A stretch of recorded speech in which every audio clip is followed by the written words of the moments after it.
Dr. Edward Shadid from Oklahoma City, Oklahoma. Cousin and brother in more ways than one of Anthony. Thank you. Thank you so much. It's such an honor. Anthony was, as he's so frequently referred to, the most gifted foreign correspondent in a generation. As Ms. Thomas pointed out, he is irreplaceable.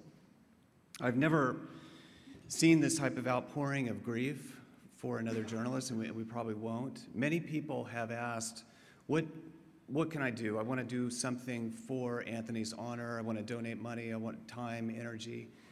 People have talked about donating for the children's education. I think that that's covered and probably not necessary, but there are, I think, ways that we can spend time, money, and energy to honor him and to support the endeavors that made him what he was. Maybe there won't be another one like him, but we can support that which made him who he was. You could start with the ADC internship. That was very important to Anthony's development, and he had lifelong friendships. He learned much, and he treasured that experience that summer. And I hope that people continue to have the opportunity to experience that internship, and I would hope that they would have your support and in doing so. I think that supporting those in studying language, you know, before his death, he went to the Daily Cardinal where he worked as an undergraduate, and they asked him, what's the key to being a good foreign correspondent? He said, study the language of wherever you're reporting. After he graduated from the University of Wisconsin, he spent a year at the CASA program in Egypt, and dedicating himself to studying the Arabic language. It's incredible to think that at the time, there were virtually no correspondents in the Middle East that spoke Arabic. It's really the pinnacle of our egocentrism to think that we could just send correspondents out to the Middle East who don't speak Arabic. And to think of the reverse, if they from the Middle East came to America and didn't speak English and tried to understand our culture and report back, it's just unfathomable. It is now finding a journalist with Arabic-speaking skills is much more of a priority for our media. And by illustrating its value, Anthony's rising tide lifted ships for a generation of Arab American and Arabic-speaking journalists. We can praise and advance journalists who, like Anthony, worked to relentlessly humanize the peoples of the Middle East. Anthony understood that dehumanization perpetuates violence. That really was the paradigm shift he introduced as he relentlessly reported on the humanity, or as he liked to say, violence can only happen in the context where humanity is lost. But I think most importantly, I think it's critical to reflect on his experience and to work for prudent industry-wide protections for our correspondents. He can't be replaced, but there will be others who deserve protections. Anthony worked towards the betterment of the collective enterprise of journalism. He resisted the competitive nature of journalism. He would share sources and background and his anecdotal experience with other journalists who were supposedly his competitors so as to get the story out. He tirelessly worked for the protection and advancement of other journalists by taking the time to call editors of other newspapers to either work for the advancement of journalists or to complain if he thought people were treated unfairly. In his death are lessons which would help us to work to protect journalists in the way that he would have done. I think his death is misunderstood, and there's a tendency to romanticize it. Immediately after his death, we heard from the previous executive editor of the New York Times, Bill Keller, who said that Anthony had one of the characteristics of great journalists. Great journalists always go.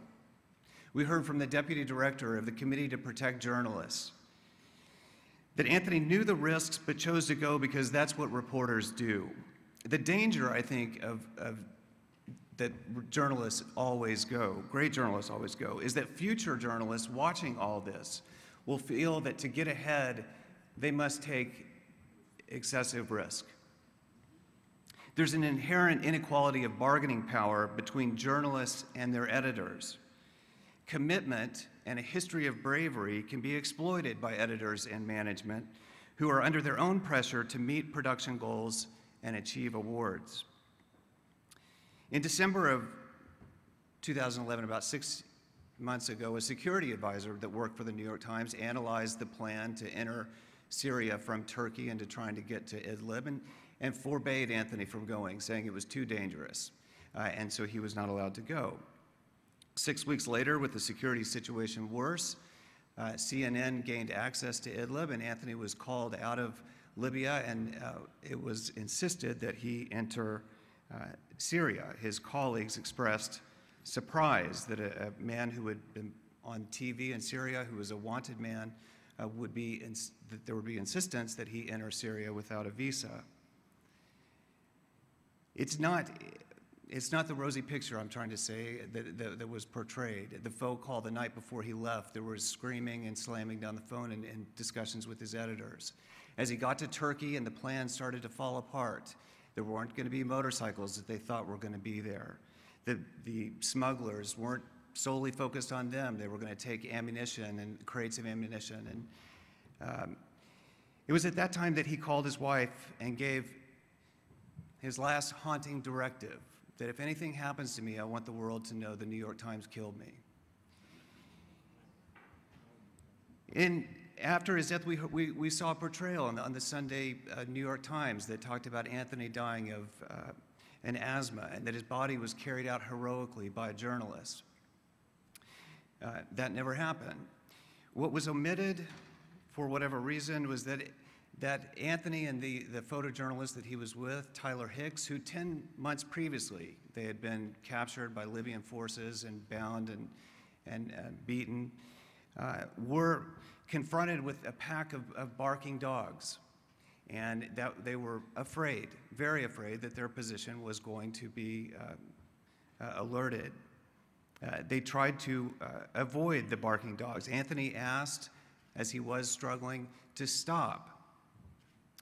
Tyler insisted that they continue on and put his arm around him and continue to move Anthony forward to get away from the barking dogs, insisting that they not stop until they got away from the dogs. Anthony collapsed and was immediately unconscious in a manner that's really more consistent with a heart attack, I think, than an asthma attack.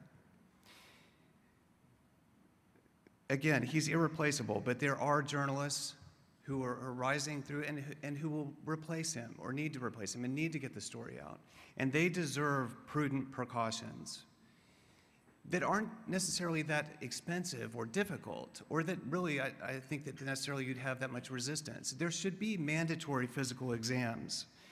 Anthony, unfortunately, was a smoker, and with minimal exertion at December, he was struggling. He was wheezing. We should make sure that journalists are physically capable of the assignments given to them. And it should be mandatory. We all are busy, and we won't necessarily do things like take care of ourselves and get physical exams unless it's mandated by our employers. There should be adequate medical training. It wouldn't have made a difference, but listening to the tapes of Tyler Hicks talk about his experience with Anthony, it was clear that Mr. Hicks didn't understand how to administer CPR and was doing so incorrectly. That smugglers paid for by the employer are concerned only with getting journalists from point A to point B and are not simultaneously transporting crates of ammunition and leaving the journalists stranded on the mountainside.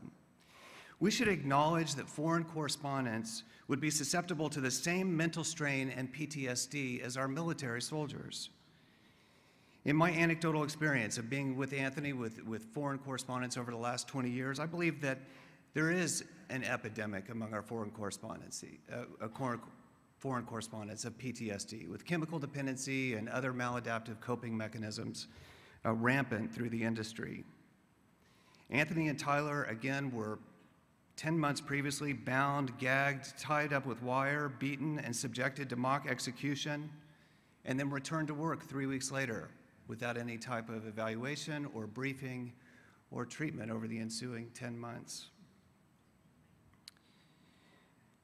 Anthony gave us warning signs. He publicly expressed the type of somatization associated with PTSD, stating at an AUB graduation ceremony that summer.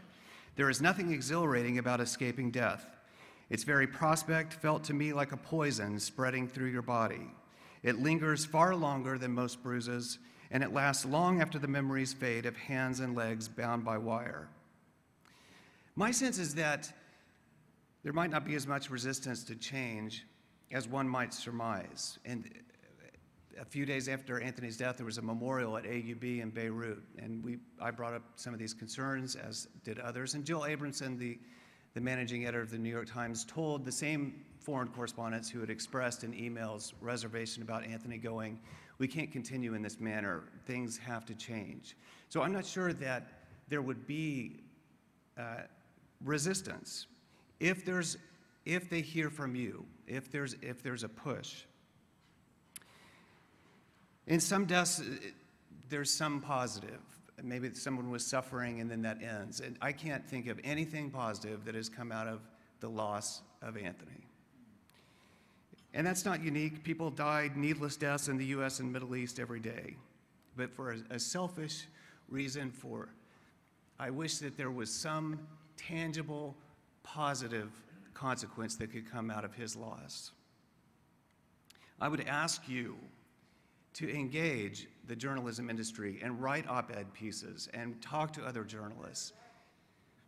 Call your media outlets and ask for prudent industry-wide protections for journalists, not just to provide a tangible, positive consequence to his death for all of us, but more importantly, to strengthen the profession he so loved. Thank you.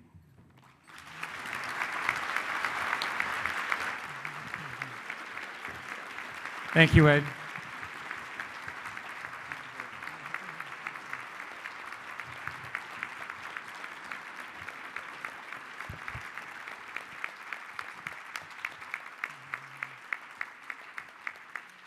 I think the greatest tribute that we can give to Anthony is to encourage our children. I know in the Arab model that it's usually an engineer, a doctor, a lawyer, but I think that if we can encourage our children, if they feel that they want to go into the area of media or journalism, I think that we should encourage them, and I think that would be a great tribute to Anthony Shadid. If we can have more Arab Americans in the media, especially Arab Americans that speak Arabic, as Anthony learned Arabic, taught himself Arabic, I believe. Thank you.